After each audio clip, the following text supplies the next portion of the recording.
Ngativhure mabhaibheri edu kuna Joshua chapter 2. Hallelujah. Magetsi ngadzoke man. Tinyasoerenga shoko raMwari zvakanaka. Tivhurirwe kuna Joshua chapter 2. Mungativerengere zvedu muverengi weshoko. Hallelujah. Verse 2. Chapter 2. Yeah. Yes, sir. Kubvira pekutanga. I think kuna ngomanya kuedza kuita yes. Joshua chapter 2 verse 1. Panamusoro shoko noti Joshua unotuma vanhu vaviri kundoshora Canaan. Yes. Verse 1. Zvino Joshua mwanakomana waNuni vakatuma varume vaviri vakawanda vachibva Shitimu kuti vandoshora achiti endai munotarira nyika yeJeriko. Wakaenda wakapinda muimba yechifeve chainzi Rakabi wakawatapo. Hallelujah. Praise the Lord. Maridzo, I think, if I'm not mistaken, this was one of the first maridzo that takaita ku Midrand Church. Tichitanga ministry, I think a couple of years back. Nevatanga tinawo panguva iyoyo tikaparidza maridzo iyi. Tanzwa mweya waMwari uchiti ngatidzokorere pamaridzo iyi. Zvichinzi vanofana kuinzwa maridzo iyi. Hallelujah. Tikurangarira takaropafadzwa stereki nayo. I hope today ticharopafadzwa. Handizivi kana Ishe vaine zvimwe zvitsa zvavachatipa zvatatisingazivi. Hallelujah. Saka hanzi Joshua akatuma vanhu vaviri kunoshora kuKenani. Hallelujah. Nyaya iripo ndeyekuti panguva iyi kwainzi yanga iri Kenani, but panguva iyi pakavakwa Jeriko. Hallelujah. Yaizoita Kenani zvayo, but panguva iyi yanga iri Jeriko. Saka Joshua akatuma varume vaviri vakaenda vari maspies. Varume ava vachienda vari vaviri kunoita maspies, vakazopedzisira vawana pekunovata. Hallelujah. Mukanyasoifunga nyaya yacho kuti varume vatumwa kunoita maspies. Kuenda maspies aiti kudhara kana vanhu vachienda kuhondo vaitanga vatuma maspies kuti vanoona kuti kwakamira sei. Kuti kana vakuzouya kuzorwa hondo vanenge vakuziva kuti apa tinotena left, apa tinotena right, apa tinodai so, apa tinodai so. Hallelujah. Asi aya maspies ari special. Hallelujah. Special spies. Vanosvikawo wana kwekunovata. Hallelujah. Nguva yedu yamhanya, saka tichangoti gagaga. Zvimwe zvizhinji zvatachifanira kupinda pazviri hatichapinda pazviri, but takutongorova fast forward. Nyaya iripo ndeyekuti tiri kutaura shoko raMwari. Ini kana ndichiparidza, I preach the gospel of God. The gospel of Jesus Christ. I preach the revelation of Jesus Christ. Hallelujah. Saka Joshua, kana tichitarisa kurudzi rwavo, Joshua chirungu kuti Joshua. Kana tichitaura pachiHebheru inonzi chilanguage yaitaura inonzi Aramaic yaitaura Ishe Jesu Kristu anonzi Yeshua. Hallelujah. Which is the name that is Jesus Christ was given. Hallelujah. Saka Joshua apa ari kumirira Ishe Jesu Kristu anova Mwari watinonamata. Hallelujah. Saka Mwari akatuma the two spies who are the two testimonies or the two testaments. Hallelujah. Which is the Old Testament and the New Testament. Amen. Hallelujah. Nyika iri kuda kuparadzwa kairi. Isati yaparadzwa kunotanga kwatumwa maspies. Hallelujah. Pane imwe vhangeri vanotaura achiti asi Elijah naMoses vachatanga kudzoka. Hallelujah. Elijah naMoses vachadzoka, but vachadzoka Elijah naMoses amuvazive kuti ndevapi. Pavanodzoka muchavaitira zvakaipa mugovauraya. Hallelujah. Vanhu havana kuziva kuti Ishe Jesu Kristu kana achitaura dzimwe nguva vanenge vachitaura mumweya. Ivo vanofunga kuti vari kutaura direct. Kunhu achiti kana chakupai chocolate unototarisa chocolate yobva yatoya zveshuwa. Ndosaka tiri kuita dambudziko revanhu vari kutarisa ezvino izvi nyaya yeupfumi yekuti munonzi vakaropafadzwa varombo pamweya. Ivo watanga kufunga kuti munhu ane bank balance iri muminus ndo vari kunzi vakaropafadzwa. Saka vanofanira kupfumiswa kuratidza kuti kana waa mutsvene unenge wamupfumi. Bobva watofunga kuti saka kana usiri mupfumi hausi mutsvene. No, Ishe Jesu Kristu anga ari mupfumi vari Mwari vakagara kumatenga. Vakaropafadzwa varombo pamweya. Isu tatiri varombo pamweya because tatisina utsvene. Zvino taropafadzwa nekuti uyo mutsvene auya kwatiri kuzotipa upfumi hwake. Haleluya. Kuti tizowa wapfumi nesuwo takufamba tichitota vatsvene. Haleluya. Saka akatumira maspies. Haleluya. Handedu paverse 2. Verse 2. Zvino mambo weJeriko akaudzwa zvichinzi, tarirai varume wavana vaIsraeri vakapinda muno usiku huno kuzoshora nyika. 3. Zvino mambo weJeriko akatuma shoko kuna Rakabi akati, budisa varume wakasvika kwauri, wapinda mumba mako nokuti wauya kuzoshora nyika yose. Haleluya. Vhangeri rakazotumwa manje. Vhangeri ndobva rauya. Old and New Testament ndiro vhangeri raMwari kai. Vhangeri raMwari rauya. Asi kunyika yakatumwa vhangeri kuna mambo ariko. Mambo uyu anzwa kuti vhangeri rauya haana kufara nazvo. Zvino mambo uyu anouya oudza mudzimai kuti iwewe rasa vhangeri. Siyana vhangeri. Ndo trouble yatinayo right now. Yekuti even kana tikada kunamata Mwari all night prayer tinokurirwa nehope. Tikada kuita fasting tinokurirwa nenzara. Tikada kuita sei ndi mambo wenyika ino apedza kurwisa manje. Haleluya. Mambo wenyika ino anoudza Rakabi kuti budisa varume ava because varume ava they are not here just for your house. Vachaparadza nyika yese. Haleluya. Mambo wenyika ino anoziva kuti iwe kugamuchira kwako vhangeri hazviperere pauri. Anobva taura kuti no vhangeri richatikanganisa. Richatanga kuudza kuti ngochani dzedu hadzibvumidzwi. Richatanga kuudza vana vedu kuti havachatenderwe kugara vese vasina kuroorana. Richatanga kuudza vanhu kuti havachatenderwe kumwa doro. Tichavharisa makambani edu edoro achatanga kubroka. Vanotengesa mbanje havachakwanisa kuzotengesa mbanje. Haleluya. Anzi vachaparadza nyika ino. Nyika inoitwa upside down nevhangeri. Mukazvitarisa shuwa zvinhu zvese zvinoitika panyika panapa chinhu zvadhiabhorosi.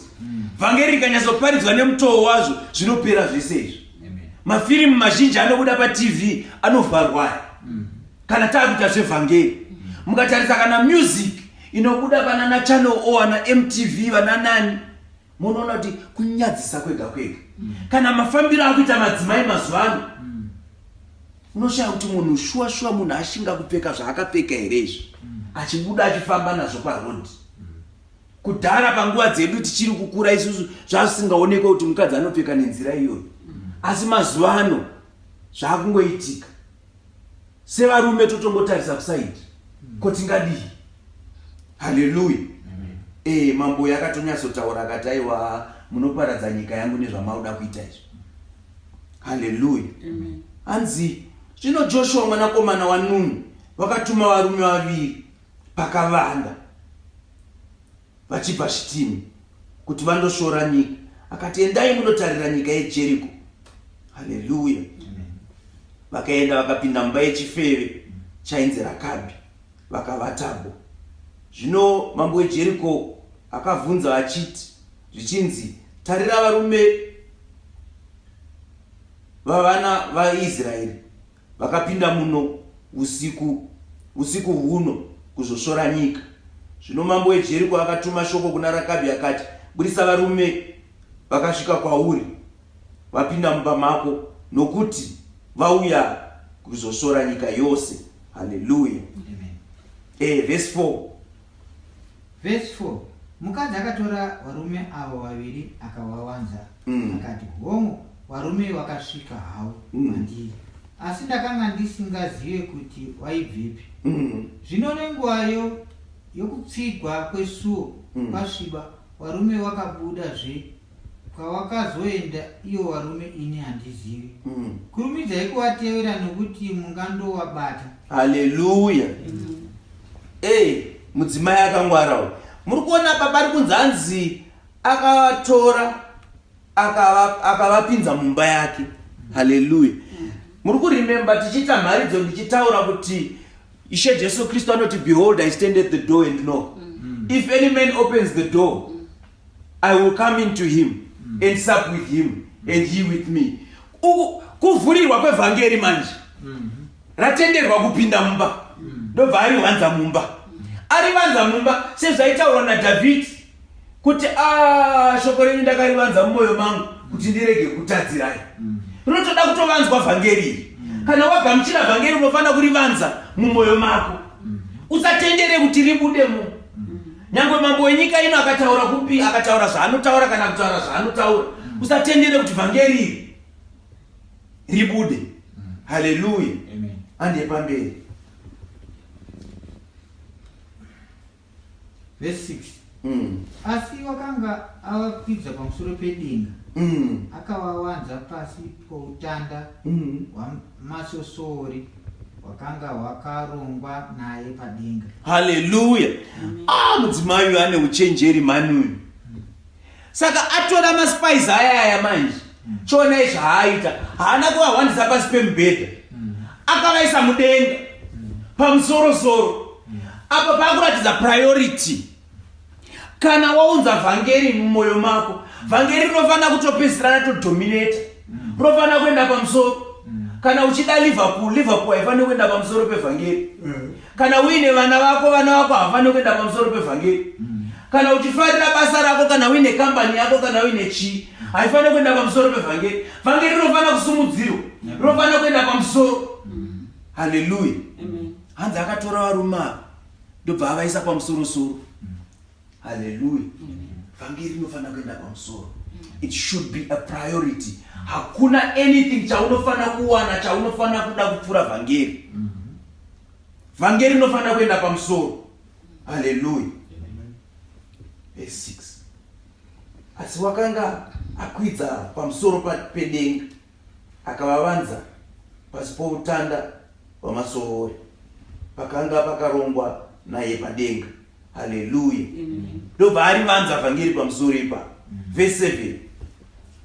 Varume wakavateverera nenzira inoenda Jorodhani kusvikira kumazambuko. Zvino wakavateverera wakati wabuda suo rikazarirwa. Zvino vachigere kuwata, Rakabi ndokukwira pavari pamusoro pedenga. Akati kuvarume, ndinoziva kuti Jehovha wakakupa nyika. Tinokutyai kwazvo. Vanhu vose vagere munyika wavhunduka pamberi penyu. Nokuti takanzwa kuti Jehovha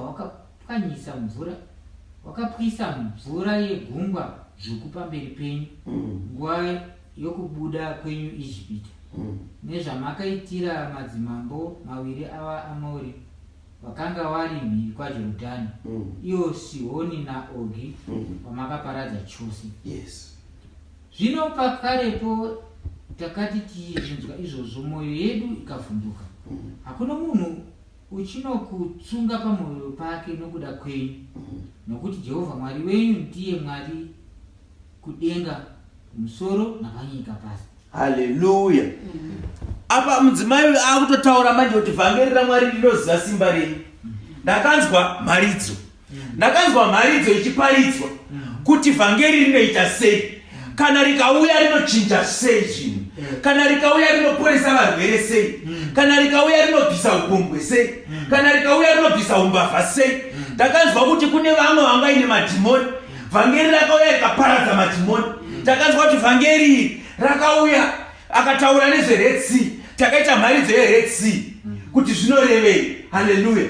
Takanzwa mabatiro amakaita nekuti Jehovha wakakupai simba. Jehovha ndo akapa simba kuvhangeri. Hallelujah. Saka kutaura kuti no, ndakanzwa simba renyu. Sekunamata kwatinoita manje Mwari kuti Mwari, shoko renyu tinoriziva. Takuziva zvamunokwanisa kuita. Ngazviitwewo kwatiri. Hallelujah. Handiti achinamata achiti shoko renyu ngaribate basa muupenyu hwedu. Takuziva kuti rinobata basa. Saka takuda kuti ribate basa nebatiri. Tinotorityawo vhangeri. Tinototya, hatidi kutamba naro. Hatidi kuita mafanizi nemishe Jesu Kristu. Nekuti tinoziva kukosha kwenyu. Hallelujah. Ndo zvaita mudzimai uyu kataura ndinoda akuziva zvamunoita. Saka isusu hatitomboitawo mafanizi. Vhangeri takarinzwa richitaurwa nevamwe zvichida kune vamwe vakaponeswa before isusu tikaona vachipa matestimony avo vachipupura zvavakaitirwa nevhangeri. Saka takutotaura kuti vhangeri tinoziva zvamakaitira mai nhingi nababa nhingi, zvamakaitirawo baba vangu namai vangu, neniwo ndoda kuti mundiitiro izvozvo. Haleluya. Hande pamberi verse 12. Yeah. Naizvozvo zvino ndipikire henyu naJehovha kuti zvandakutaurirai zvakanaka, nemiwo muchaitira imba yababa vangu zvakanaka. Mundipeiwo chiratidzo chakasimba kuti muchararamisa baba vangu namai vangu nehanzvadzi dzangu navanun'una vangu nezvose zvavanazvo, nokurwirwa upenyu hwenyu parufu. Haleluya. Mudzimai uyu akangwara manu. Haleluya. Ini ndikuona mudzimai ari kumirira kereke. Kereke yagamuchira vhangeri. Kereke yaMwari yagamuchira vhangeri chaiyo. Vhangeri rine simba. Kereke yaMwari yakuti manje isusu hatisina kwe kwatichaenda. Tatozvipira kufira kereke, kufira vhangeri. Zvino vhangeri zvatari gamuchira. Iwe vhangeri ndakugamuchira iwewe. Zvandakugamuchira ndikakuvanza mumwoyo mangu. Chindipikirawo kuti I didn't do this in vain. Chindipikirawo kuti uchandipa upenyu. Kwandi ndagamuchira ndichiti uri upenyu. You are the way, the truth and the life. No one goes to the Father but through you. Chindipawo kaupenyu wacho. Ndakuuda. Ndakanzwa kuti unobereka kutsva. Ndinoda kuberekwa kutsva. Haleluya. Ndakanzwa kuti unopa utsvene. Ndinoda utsvene wacho. Ndiombe kweni masimba emweya mutsvene. Haleluya. Ende pane pandafarira paataura zvanzi zvandakakutaurirai zvakanaka. Nyaya iyi kai, the more you read this story, the more you realize kuti taitoparidzirwa vhangera. Because ndepapi pakauya maspice, musikana akataurira maspice zvakanaka. Achitaura kunani? Kereke yagamuchira vhangeri ikatotanga kutoparidzawo vhangeri apa. Haleluya. Saka ari kuti zvandaparidza vhangeri, ndaparidzawo kuvabereki vangu, ndaparidzawo kuvanin'ina vangu nehanzvadzi dzangu. Haleluya. Chindipikirayo kuti since manditi imimi munopa upenyu, chindipikirayo kuti muchandipa upenyu ihwo. Chindipikirayo kuti vabereki vangu vachapiwawo upenyu. Chindipikirayo kuti vanin'ina vangu nehanzvadzi dzangu vachapiwawo upenyu. Haleluya. Because vhangeri rinouya richitaura nekuparadzwa kwenyika. Remember these guys when they came, vaitotaura kuti mission yedu shamwari ndeyekuti manje guta iri muri kungoona richiyevedza rakadai so but ratopera kutoparara kweguta iri. Harichisina madays. Haleluya. Rafanana nenyaya yedhongi rakaora. Rekuti dhongi rakaora rakunhuhwa. Haleluya.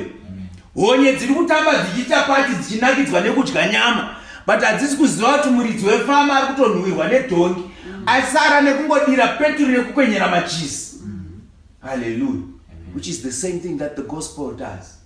Kuti nyika ino ndoyamuri henyu, but musaone nyika sezvairi yezvinezvi muchifunga kuti icharamba yakadai so. Yatopa kunoparadzwa. Nyika itori kumawere, titori pa countdown izvozvo. Praise the Lord. Titori pa countdown. Kana muchiona nyika, thank you very much my brother. Kana muchiona nyika sezvayakaita so, titori pa countdown yemazuva. Anti maspice ndo zvavakaudza musikana uyu. Vakudza chifeve kuti muri kuti henyu guta renyu rakanaka, but titori pa countdown. Patosara mazuva mashoko. Muimba akambozoitwa kwasara mazuva achauya Jesu akamboti fira kuti tive neupe. Saka kwatosara mazuva. Kune vasingaziva rufunga kuti nyika ichingori the way it is right now. Varufunga kuti 10 years from now icharamba yakadai. 20 years from now icharamba yakadai, 50 years from now icharamba yakadai, 100 years from now icharamba yakadai. Havasi kuziva kuti tatopa countdown. Hallelujah. Amen. Nyika iri kusvika pakuparadzwa, atosvika mazuva ekuparadzwa. That's what the two spies came to say. The two spies, the gospel of God. Hallelujah. Old Testament and New Testament. That's what they are telling us right now. Kereke ya Mwari kutonyeverwa. Kereke ya Mwari ndicho chifeve. Chaimbenge chaimboita chifeve zvedu tiri kunzo. Hallelujah. Takabatirira pavhangeri risiriro. Upombwe hwataitoita ihwohwo. Tichifeva nemumwe asiri Jesu Kristu chaiye. Hallelujah. Saka takuudzwa manje kunzi hey, nyika iyi yakutonoguma iyi. Get your acts together. Get your acts together. Gadzirisai nyaya dzenyu. Because manje zvimwe unotoshamisika kuti 2 weeks hadzipfuure. Hallelujah. Saka ndobva ati no, but inini ndabvuma hangu. Ko zvino manje muchandiraramisa here nemhuri yangu. Hallelujah. Ande verse 14. Akukurumidza tikurumidze kupedza. Tachifana kunge tiri tonight was supposed to be a night of prayer. Saka tikurumidze tipedze tipinde paminamato. 14. Yeah. Ipapo varume vakati kwaari, isu ngatife panzvimbo yenyu, kana musingabudisi pachena basa renyu iri. Kana Jehovha achitipa nyika iyi, tichakuitirai zvakanaka nezvokwadi. Hallelujah. In the beginning was the Word. The Word was with God. The Word was God. Hallelujah. Jesu Kristu ndiye vhangeri. Hallelujah. Zvinoita kunge zvinoconfusa asi zvinomeka sense. Iro vhangeri ndiye Kristu Jesu. Hallelujah. Saka chinzwa ivhangeri manje. Handiti tinoziva kuti vhangeri ndiani? Ndi Kristu. Vhangeri rakutaura kumudzimai manje kuti chisiya tiite sei? Tife zvedu panzvimbo yenyu. Instead yekuti iwewe nemhuri yako mufe, takufa tiri isusu. Hallelujah. Asiri izvo zvakaita Kristu here. Kristu ndobva on our behalf. Hallelujah. Because the gospel is about kutambudzika kwa Kristu ka. The gospel is about kuti Kristu ndiMwari akagara aripo kubva kumavambo, ndiye akasika zvinhu zvese, asi ari Mwari kudaro akadzika panyika, akapfeka hovhorosi yenyama, akafamba akasaita chivi, akatambudzika nekuda kwedu, akarohwa. Hallelujah. Akaroverwa pamuchinjikwa. Aroverwa pamuchinjikwa, akaboorwa panapa, akabuda mvura neropa. Hallelujah. Akasvika azopa upenyu hwake sezvaanotaura kuti ndini ndega ndinorasha upenyu hwangu, ndinohuposhera uku, asi ndohubvuta futi. Because haana kuzofa akarova sezvakaita vana Mahomed, nana Buddha, nana Confucius, nanani vanonamatwa, vana mbuya nehanda, nana Changamire Dombo, nana Chaminuka, nana Sekuru Kakui, vese vanonamatwa pano pasi vakafa vakaora. Asi iye on the 3rd day akamuka. Hallelujah. Tosaka tichimunamata nekuti ndiye ega akakunda chivi, akakunda rufu, akakunda nyika. Hallelujah. Ipapo varume vakati kwaari, isu ngatife panzvimbo yenyu. Kana tisingabudisi pachena basa redu iri, kana Jehovha achitipa nyika iyi, tichakuitirai zvakanaka nezvokwadi. This is the promise of Jesus Christ. Kuti Jehovha kana achindipa nyika iyi, ndichakuitirai zvakanaka. Ko hatizivi here kuti zvese zvatiri kuona zvichaparadzwa nemoto? Johani akaratidzwa manje hope yedu, ndo inonzi tariro. Kana tichiti tariro, tariro ndiyo iyo yezvatichatarira tichizoona kumberi, kuchauya denga idzva nenyika idzva. Ndo inonzi nhaka ka ichanzi naMwari vachipa kuna Ishe Jesu Kristu inheritance, isusu tozopa topiwawo naka, kunzi kana ndaakupiwa nyika iyi ndichakupaiwo. Hallelujah. Kana zvinzi chema netariro, ndo tariro inenge ichitaurwa. Kana even pamharidzo kana kuchitaurwa zvetariro, ndiyo tariro iyoyo. Tariro haisi yezvimwe zvinhu yekunzi toita tariro kuti tichazova nemamansion, kana tariro yekunzi tichatenga motikari, kana mabusiness kana chi. Very sorry, I know zvinorwadza. Zvinorwadza because akomana zvinhu zvakanaka tinozvida, kana neniwo ndinozvidawo zvinhu zvakanaka. But chokwadi chaicho hazvisiri izvo zvakauya kuzofira Jesu Kristu kuti tite maLamborghini, hazvisiri izvo. Very sorry kuti ndo mharidzo dzakatekesheka nenyika, ndo zvakakura tichiparidzirwa kunzi kana wava muKristu uchabva watanga kuita mari, life will become better. Hazvisiri izvo zvakafira Jesu Kristu. Last week takaudzwa wanga wari chimusi weTuesday, mari yemusi weTuesday yaiti kana munhu ava muna Kristu chava chisikwa chitsva, tarira zvoita zvava zvitsva. Hazvinonzi kana munhu ava muna Kristu wonai bank balance yake zvaichaita. Hallelujah. Kana munhu ava muna Kristu chava chisikwa chitsva. Pauro bvaati hakuchisina kupiwa mhosva kune vari muna Kristu Jesu. Nyaya yekupiwa mhosva inoshanda pakupinda kudenga chete kai. Because you know, pasina gwapa, pasina vara, pasina chipomerwa. Inyaya yekupinda kudenga iyi. Haisi nyaya yekutanga company. Haisi nyaya yekupiwa bank balance inozoita mazimari. Haisi nyaya yekutwa kunzi highly favored and blessed. Ndaitambura wakomana. Ndaigara mukuku inini. But pandakangogamuchira Jesu, ndobva ndatanga kuita mazimari. Haisiriyo nyaya yacho. Pamwe yato umwe Jesu ari different. Vana vaMwari havatambure, hazviite. Ukaona uchitambura then hauna kugamuchira Jesu. Ko Lazaro, ndinogara ndichibvunza kuti ko Lazaro saka munoti chiiko panyaya yaLazaro? Because Lazaro anonzi aitorarama nemafufu. Tinoti chii pana Lazaro? All right. Ko Johani Mubhabhatidzi tinozoti chii paari? Wekuti steak, T-bone steak haizive kuti inotesta sei. Maribs haanambobvira akwanisa kutenga maribs. John the Baptist aidya hwiza. Vakomana hwiza ukadziona dziri two same place une lucky. Muona kuti aidya zvinhu zvekutamburira sei, kuti akabata hwiza panapa odya. Next time pachazowana imwe nepapi. Saka mondiudza kuti iwewe wakazara nemweya mutsvene waMwari unopfuura John the Baptist iwewe.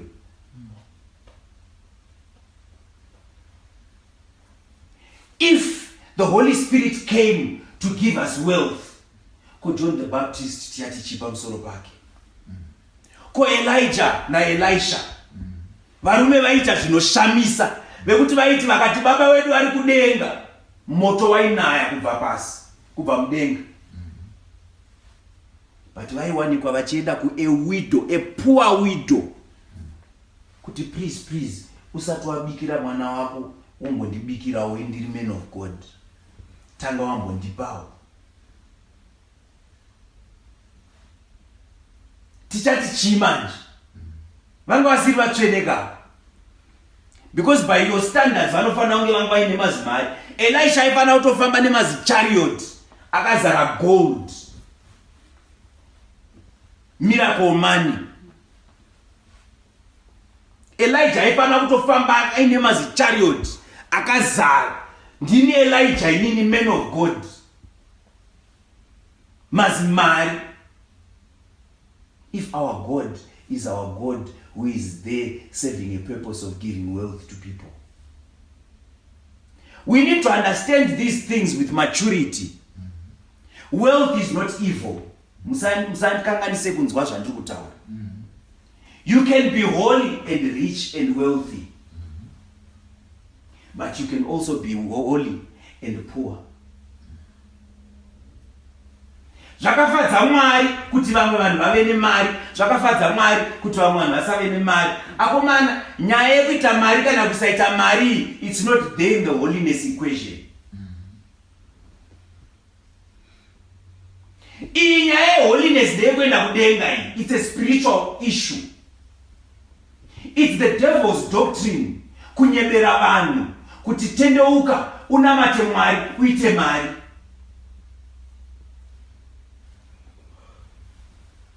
Alright, muri kutiva Mangozho. Saka muri kutaura here kuti kune vamwe vanhu hakuna here vanhu vane madhimoni anonza poverty? Yes, it's true. Kune vamwe vanhu vari in bondage nedhimoni repoverty. Yes, it's true. Vekuti vava vanhu ivavo dhimoni iro rikabudiswa, their life will become better. But that is not the case of everyone. Just like kune vamwe vanhu vane dhimoni rinovarwarisa. Does it mean munhu wese anorwara ane dhimoni? Kune vamwe vanhu vane dhimoni riri pavari rakavhara chibereko kuti vasaite vana. Does it mean munhu wese asingaite mwana ane dhimoni?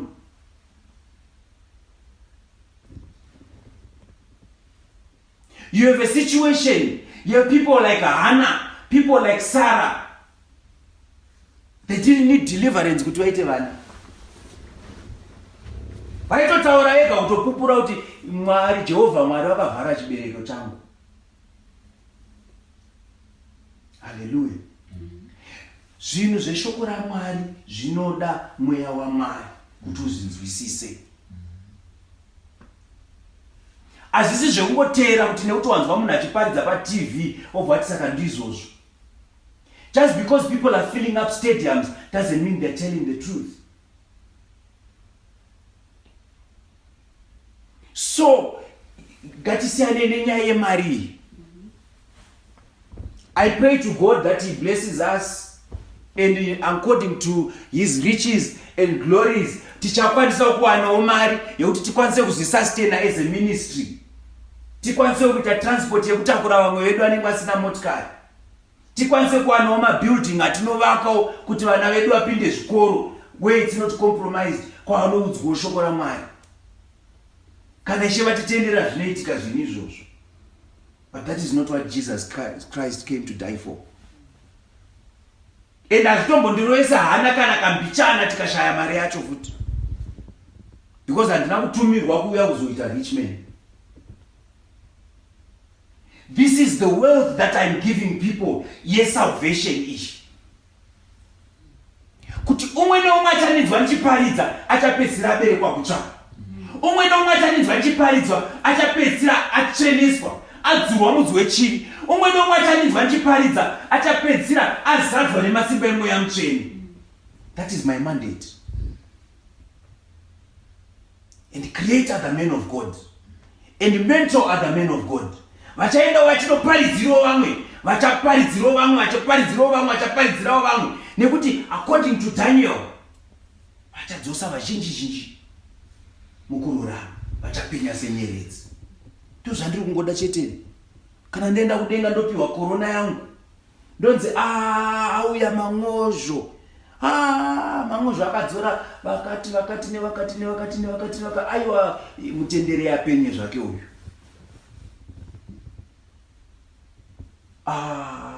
Zvemari yekuzotenga kokokora zvazvimwezvi. Hallelujah. Handeva verse 15. Verse 15. Ipapo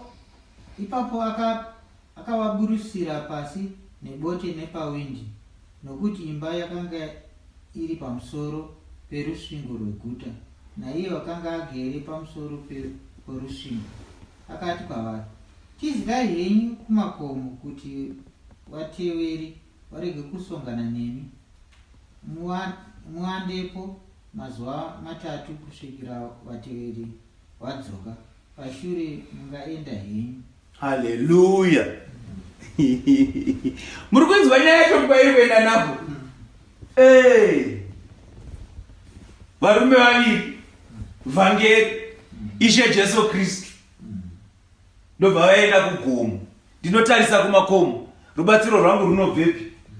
Runobva kuna Ishe Jesu Kristu, musiki wedenga nenyika. Nekuti kakugomo ndoko akaroverwa. Apa Dhavhidhi anga atova muspirit of prophecy paaimba.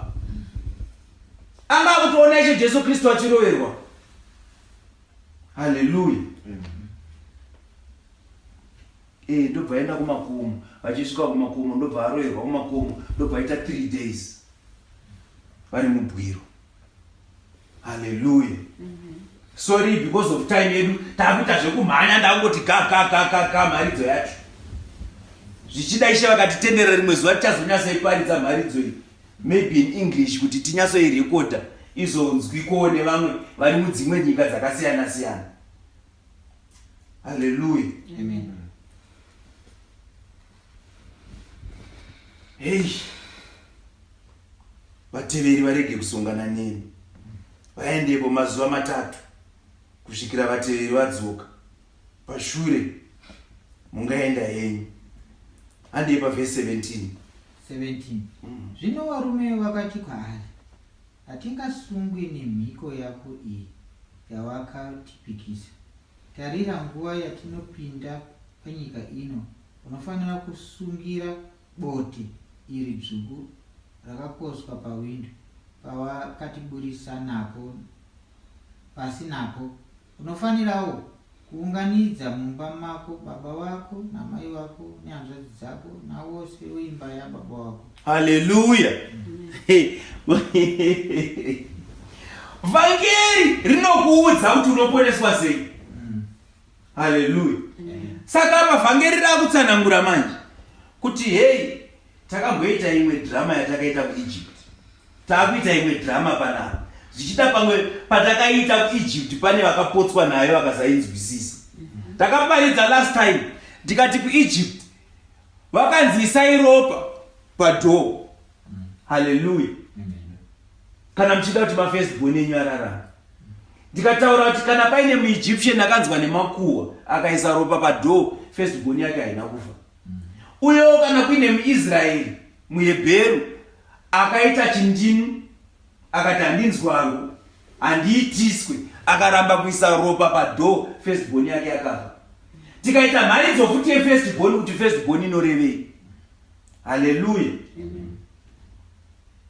Drama iri rakudzokororwa futa. Apa musikana uyu chifeve chiri kuudzwa kunzi chisungirira jira dzvuku. Hallelujah. Saka zijira dzvuku iri rinofanira kusungirirwa pawindo pako, royei rodzika kuita sekuyerera. Hallelujah. Richireva ropa raJesu senge zvakaitwa pamadhoo ekuEgypt. Apa pari kunzi moyo wako mudzimai, moyo wako unofanira kusukwa neropa raJesu. Kuti baba pavanotarisa pamoyo wako vanofanira kuona ropa raJesu. Hallelujah.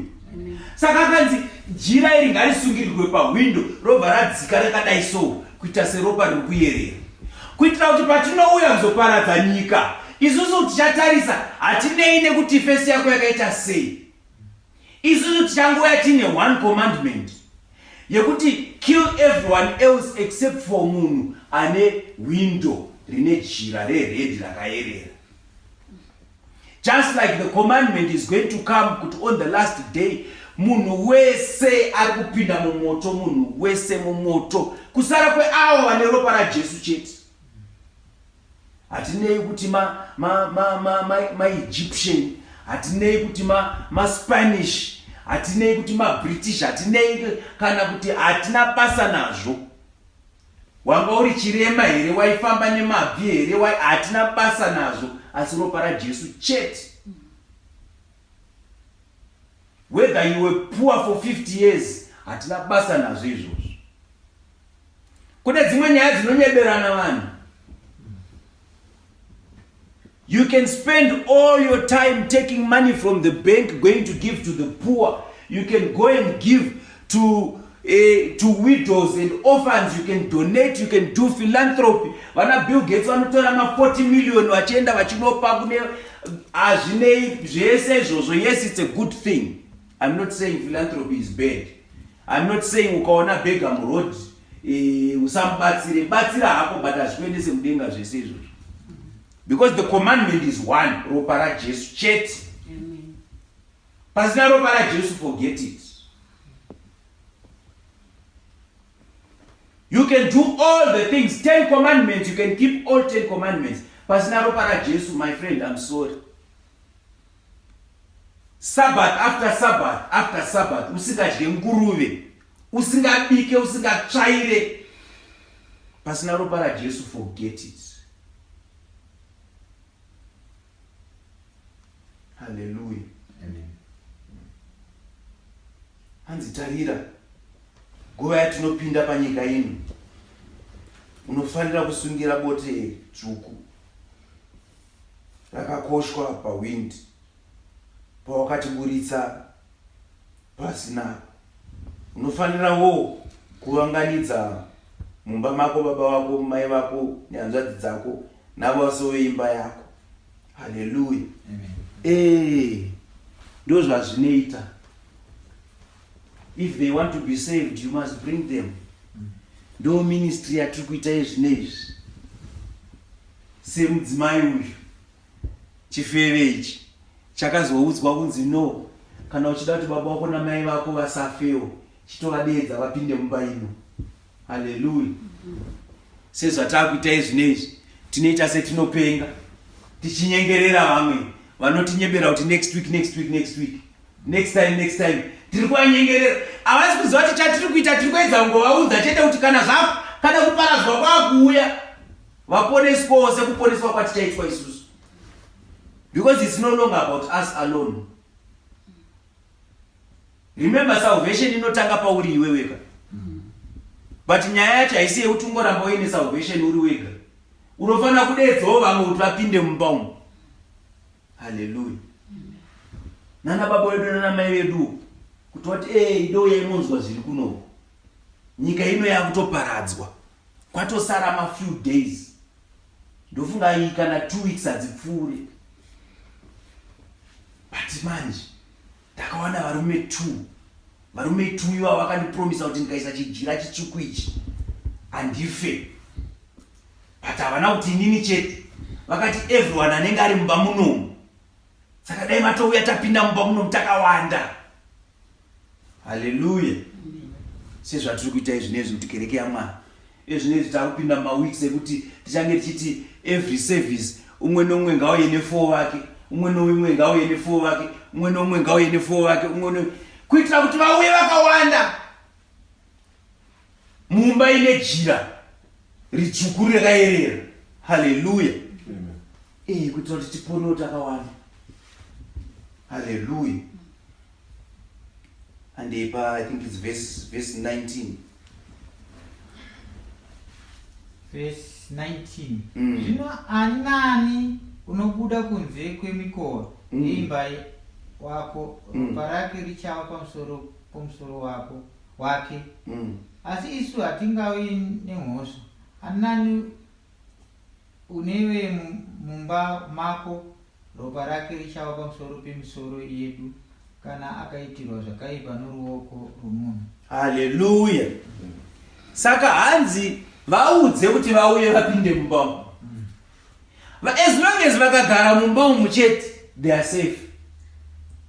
Ani nani anozofunga hake kubuda mumba imomo, ropa rake richava pamusoro pake ega. Haleluya.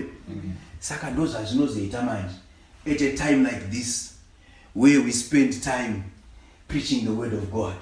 Takutsanangura manje kuti iko kugara mumba munomu ndokuita sei. Zvakureva kuti vanhu havachadzokere kudzimba dzavo here. Haleluya. Takutsanangura manje kuti vhangeri rinofamba sei,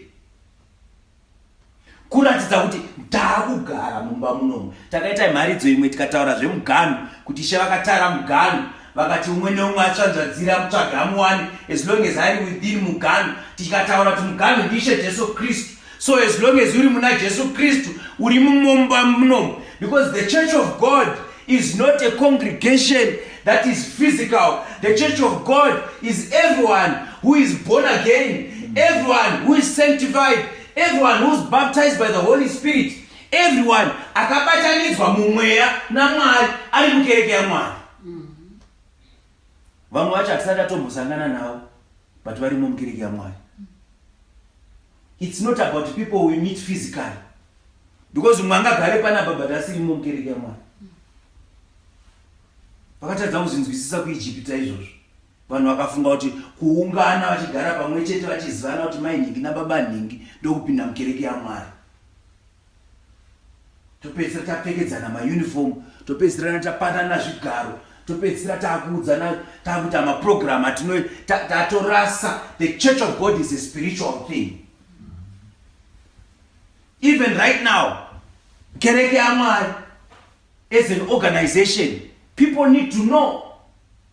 Kune vanhu vachauya vakapinda mukereke yaMwari, but vanhu vanofanira kuziva kuti the church of God is a spiritual thing.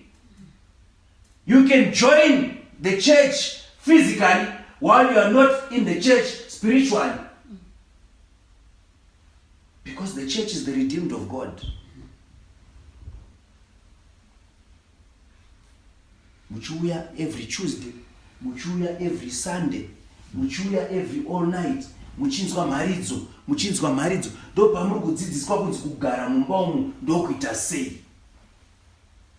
Nokuti varume vaviri ava vari kungoziva chete kuti our obligation is to save people who are in the house. The house that is red, jira rine red rakayerera. Kumwe kwese hatina basa nako. Hallelujah. Kutoziva kuti tofanira kuberekwa kutsva. Saka kana ndisina kuberekwa kutsva handisina kutopinda mumba muyamwe. Kana ndisina kuberekwa kutsva ndatofanira kutonamata izvinezvi kuti Mwari ndibatsirei. Ndoda kuberekwa kutsva. Kana ndisina kutsveneswa toti Mwari ndanzwa kuti munotsvenesa vanhu kudzura kwemudzi wechii ndinokudawo. Ndanzwa kuti munoombeka vanhu nemasimba emweya mutsvene ndikutozvidawo. I want to be holy.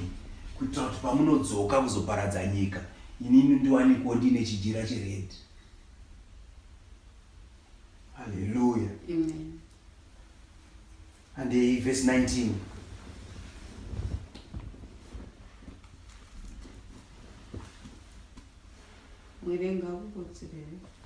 Verse 20. Verse 20.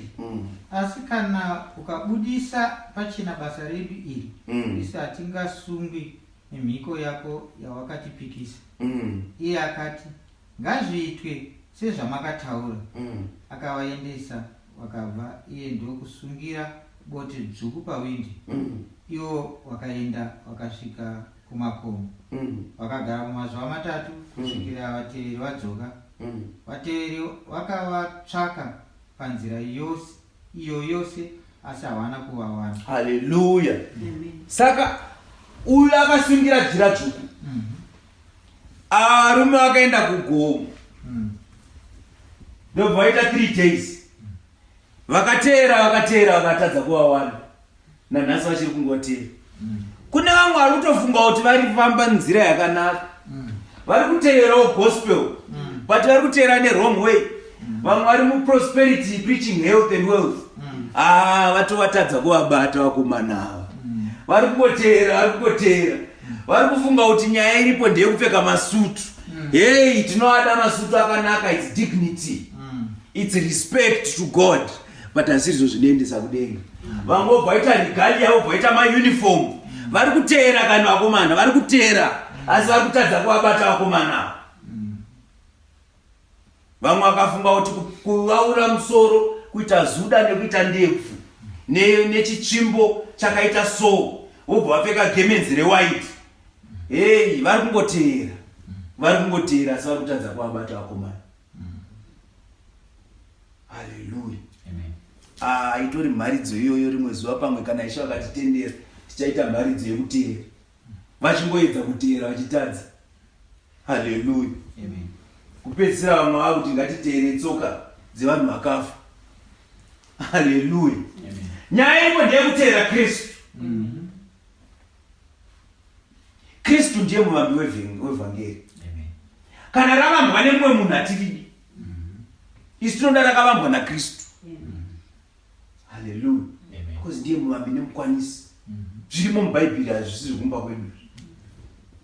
Hallelujah. Nzivo vakaenda vakasvika kumakomo.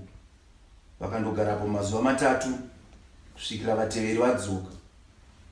Vateveri vakavatsvaga panzira yose asi havana kuvawana. Hallelujah. Verse 23. Zvino varume ava vaviri vakadzoka vakaburuka pamakomo, vakayambuka vakasvikazve kuna Joshua mwanakomana waNuni.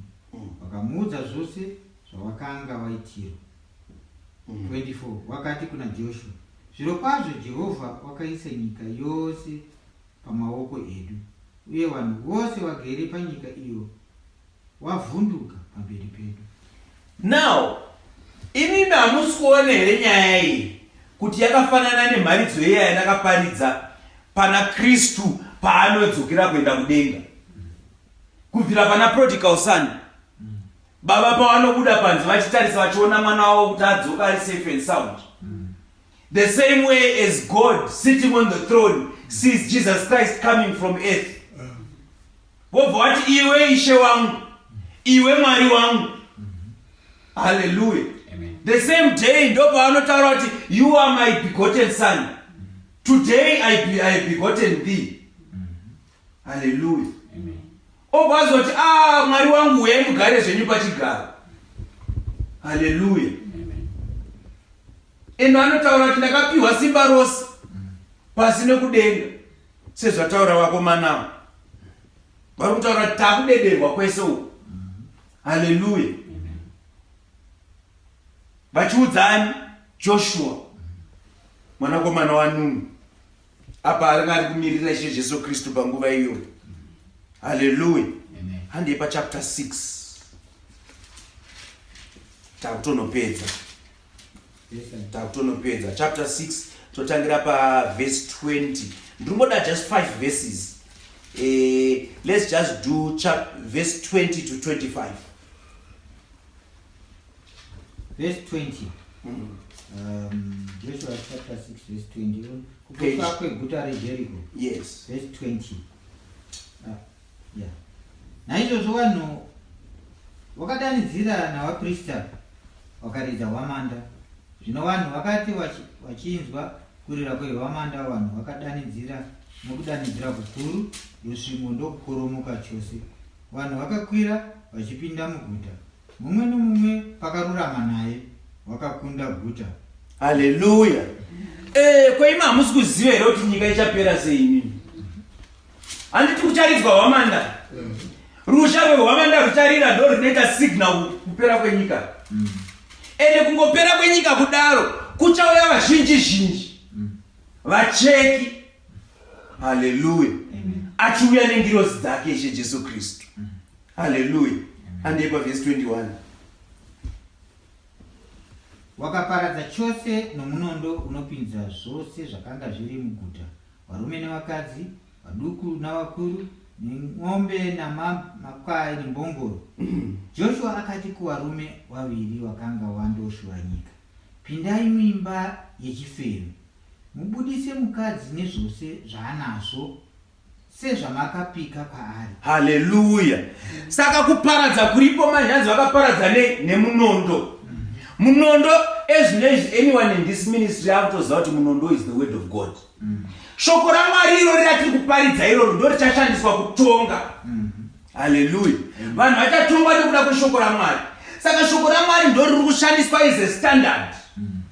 Kuparadzwa kuri kuitwa munyika umu kuri kusignify kuti shoko raMwari richashandiswa as a standard to judge. Kwakutotongwa uku. But at the same time there is the other side of the coin.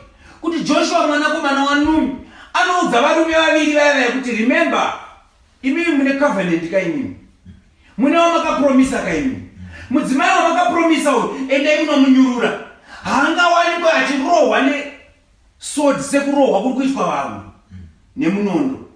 Hallelujah. Because it's a covenant. Kwanditi covenant yedu inotanga pakutendeuka.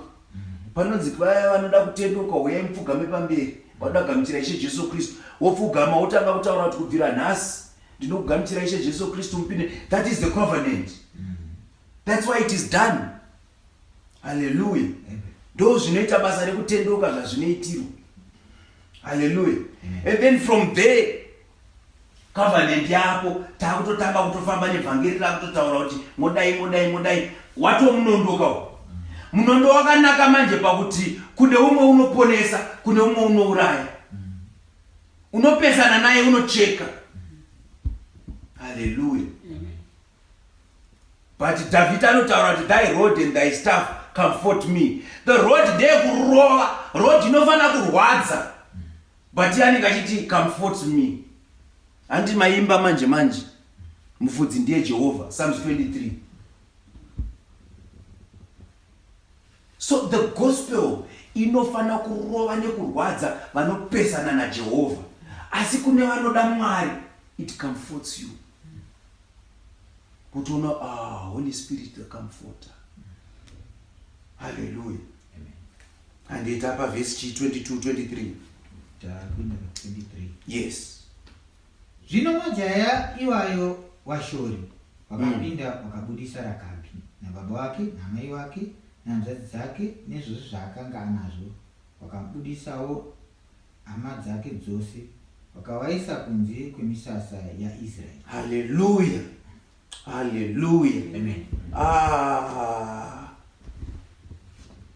Pindai muimba yechifeve mubudise mukadzi nezvose zvaainazvo zvamakapika kwaari. Zvino majaya iwayo Vashori vakapinda vakabudisa Rakabi nababa wake namai vake nanzvadzi dzake nezvose zvaakanga ainazvo, vakabudisawo hama dzake dzose vakavaisa kunze kwemisasa yavaIsraeri. Hey, mukadzi uyu akapedzisira muministry. Because remember, mukadzi aigara ega kauya. Ko imba iyi yakazozara hama dzakawanda kudai so sei. Hallelujah. Amen. Zvichireva kuti musikana uyu paakangowana salvation haana kutozomborara. Akabva atoti day and night, hey, munoziva kune nyaya iripo panapa. Kwakuda kuparadzwa kuno. Asi kumba kwangu hakuna anofa. Kana muchida uyai kumba kwangu. Hey, nyaya iripo panapa kwane kereke ya Mwari kuno. Kwane kereke ya Mwari. Hey, muri kuziva here kuti kwane kereke ya Mwari. Kune kuparadzwa kuri kuuya. Asi kana musingade kuparadzwa, dai mauyewo nesu kuno. Mambonzwawo zvatiri kunzwa. Kune kereke ya Mwari kuno. Mukauya kuzonzwa mharidzo dziri kuno, muchazowanira zororo. Mweya wenyu pauchabva panyika ino, hamuchazosvike pakuparadzwa. Kune munondo kani. Munoziva here kuti kune munondo uchazoita shamwari yenyu. Kana mukaramba makadai so, muchavengana nemunondo. Asi mukauya kusaidi kuno, uyai kuno, ikapedzisira yazara imba iyo. I don't know how big the house was. Hallelujah. Amen. But kukunzi kwakazobuda baba wake, mai vake, hanzvadzi, hanina, hama, chichi, hey, zvese zvanga zvirimo. Hallelujah. Amen. Hanzi ipapo vakapisa guta nomoto. Hallelujah. Amen. Tambotaura kanyaya iyi. Johana noti ndakatoona zvese zvichikandwa mumoto. This earth, this planet earth vanhu vanovhaira nayo vachiti tiri kudya nyika rutivi. Johana akaiona ichikandwa mudziva remoto. Nezvose zvanga zviri mukati maro. So nyika ina ichatsva nezvese zviri mairi. Zviri kudada nevanhu maRange Rover ese aya, maLamborghini, maFerrari zvichakandwa mugomba remoto. Negold, nemadiamonds, nechii zvese zviri kudada nevanhu, nemaskyscraper. Hallelujah. Amen.